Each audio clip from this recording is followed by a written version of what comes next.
Bueno, un día especial y grandioso para todas las personas que nos escuchan y nos ven. Quédense porque hoy vamos a hablar de un tema grandioso sobre la causa relativa a la controversia sobre los derechos de navegación y otros derechos conexos de Costa Rica versus Nicaragua. Un tema de responsabilidad internacional en donde vamos a responder preguntas que nos pueden llevar a una conclusión. Bueno, y comencemos ya con esta voz internacional del derecho, preguntándole a mi compañero Haider, denos por favor una introducción de esos hechos jurídicamente relevantes que se miran como tal en ese versus de estos dos Es países. importante tener en cuenta los hechos que se presentaron en esta disputa, y es que para el año 1858 Nicaragua y Costa Rica firmaron un tratado donde se establecía la soberanía sobre el río San Juan, pero reconoció a Costa Rica el derecho de navegación con objetos de comercio, en la parte de que el río forma la frontera entre ambos países. Y como es de esperar, siempre se van a presentar controversias. Y acá, para el año 1888, el presidente de los Estados Unidos, Grover Cleveland, fue designado como árbitro en una disputa sobre la interpretación del Tratado Jerez-Cañas. Y su laudo vino a confirmar el derecho de Costa Rica a navegar por el río San Juan, pero ya era con propósitos comerciales y especificó algunos detalles sobre el alcance de este derecho. Entre eso estaba como que podía navegar con embarcaciones de guerra destinadas a transporte público con pago, dado que estas sí pueden estar relacionadas con la navegación, con el tema de los objetos de comercio. Es importante tener en cuenta los hechos que se presentaron en esta disputa, y es que Costa Rica presentó entonces solicitud de proceso ante la Corte Internacional de Justicia el 29 de septiembre de 2005, alegando que consideraba violaciones que se encontraban acá debido a que la exigencia de permisos a los pasajeros costarricenses se las hacían a quienes navegaban en el río, la obligación de los barcos costarricenses de llevar una bandera de Nicaragua y pagar tarifas a las autoridades nicaragüenses, temas de restricciones a la navegación para los servicios públicos costarricenses como policía de aduanas. Costa Rica argumentaba que según el Tratado de 1858 y el Laudo del 88 tenía derecho no solo a la libre navegación con fines comerciales, sino también a otros derechos conexos como el transporte de personas, la prestación de servicios públicos, de lo cual se toma una decisión por la Corte Internacional de Justicia en el año 2009, concluyendo que tenía Costa Rica derecho a la navegación en el río San Juan con fines comerciales que incluían el transporte de turistas, pero que Nicaragua también tenía su derecho a una regulación de quien ingresaba a su territorio. Y también determinó que Nicaragua podía imponer regulaciones relacionadas con la seguridad y control de su territorio, siempre que éstas no afectaran pues desproporcionadamente los derechos de Costa Rica. Y en cuanto al transporte de oficiales de policía y equipo militar, la Corte Internacional determinó que no estaban incluidos en el derecho. Compañero Garnica, ¿puede por favor sacarnos de la duda y decirnos cuál es el problema jurídico de este caso? El problema jurídico se enmarca en determinar si el alcance del Tratado de 1855, en el cual se le otorga a Costa Rica derechos de navegación sobre el río San Juan, con el objeto netamente comercial,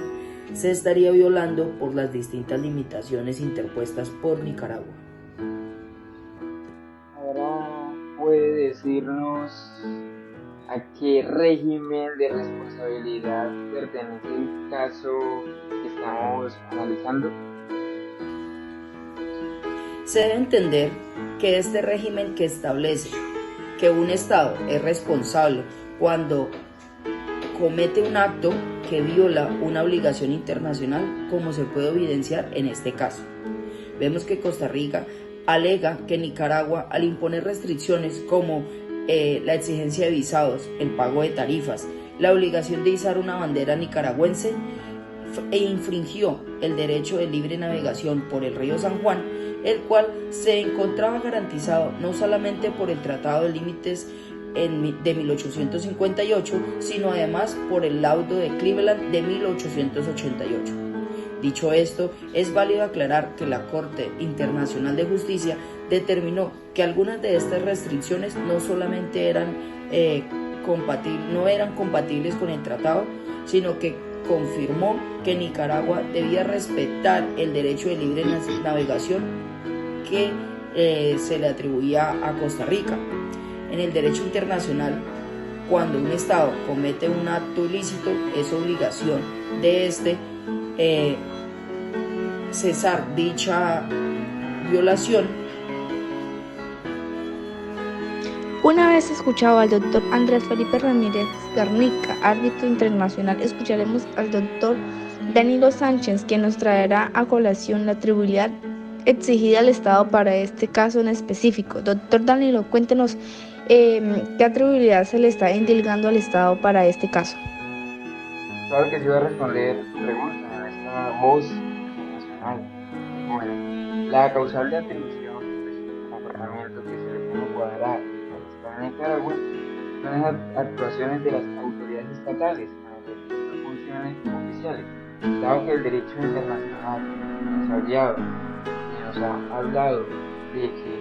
el Estado es responsable por los actos de sus órganos o agentes o funcionarios cuando realizan actos que contravienen sus obligaciones internacionales. Esto donde lo podemos observar, de acuerdo al artículo 4 sobre responsabilidad del Estado por hechos internacionalmente ilícitos.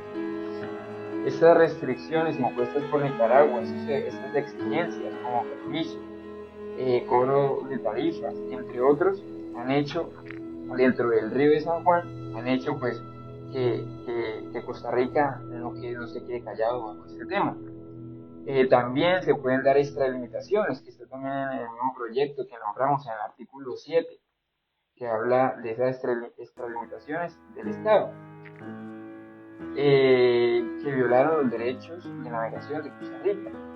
garantizados también por el Tratado de Límite de Cañas-Ceres de 1858, dando esta atribución, como ya lo he dicho anteriormente, a Nicaragua. También bloquean esas obligaciones internacionales transgredidas por el Estado de Nicaragua, que derivan pues el Tratado de Límites entre Nicaragua y Costa Rica en el artículo 6, en donde dice la libre navegación del río San Juan con objetivo de comercio, y también, como no, el laudo de Cleveland de 1888, en el cual,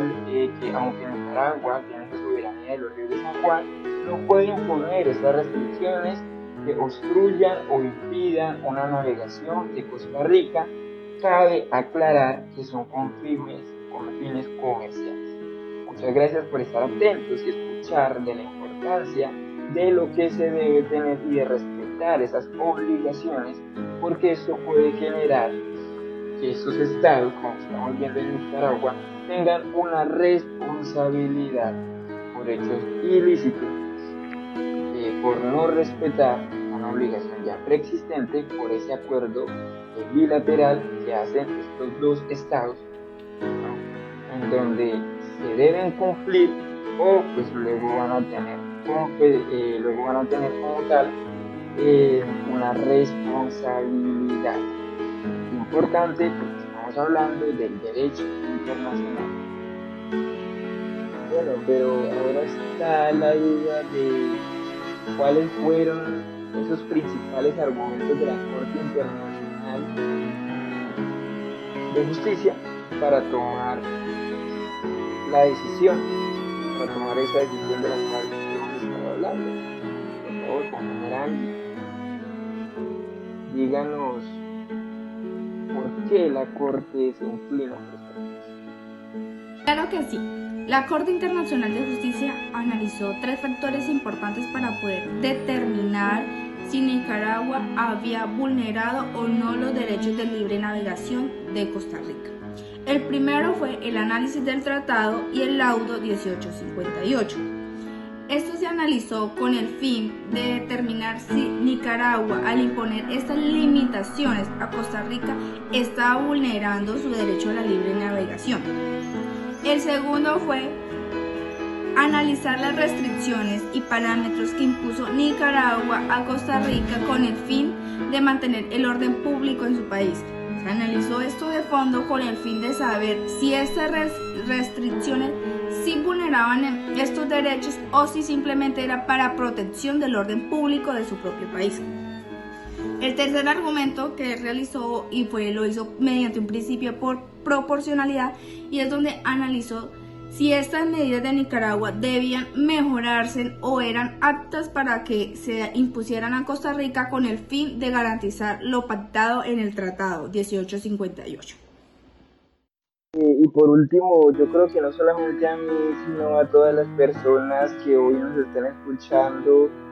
les gustaría saber qué resolvió la Corte Internacional de Justicia. Pues indicándonos si hubo responsabilidad o no, y pues las medidas de reparación en este caso se dieron.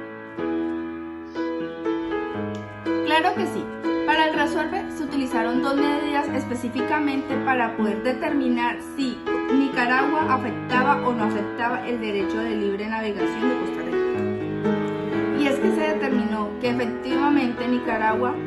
es el culpable de que Costa Rica no pueda desarrollar de acuerdo al tratado su derecho de libre navegación, dado a que los turistas hacen parte de ese objeto comercial que está en el tratado. Consecutivo a ello, pues también están las medidas de reparación, que Costa Rica solicitaba una sanción para Nicaragua. Sin embargo, la Corte determinó que no eran necesarias estas sanciones indemnizatorias, dado a que lo que se pretendía en ese momento era proteger el orden público de Nicaragua y que simplemente debería adoptar otras medidas para poder determinar y saber cuál es el fin de los turistas para que no afecte su territorio.